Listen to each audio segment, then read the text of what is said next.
অন্তর্বর্তী সরকারের গোপন চুক্তির কারণে রাশিয়ার তেল কিনতে যুক্তরাষ্ট্রের অনুমতি নিতে হচ্ছে।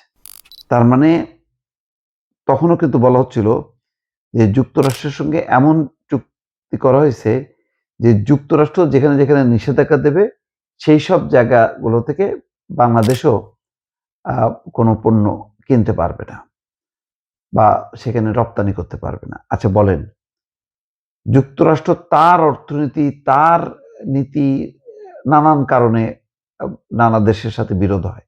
যেমন এই যে স্পেনের সঙ্গে বাণিজ্যিক চুক্তি বাতিল করছে বা বাণিজ্যিক সম্পর্ক বিচ্ছিন্ন করছে এবং হয়তো নানা কারণে নিষেধাজ্ঞা দেয় বিভিন্ন ব্যক্তিদের উপর।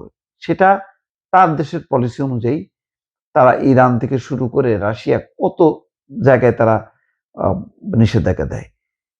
এখন রাশিয়ার সাথে সাথে পিছু পিছু বাংলাদেশ কেন দৌড়াবে? এখন দৌড়ানোর ফলে কি হয়েছে? মধ্যপ্রাচ্য থেকে তেল পাচ্ছে না বাংলাদেশ।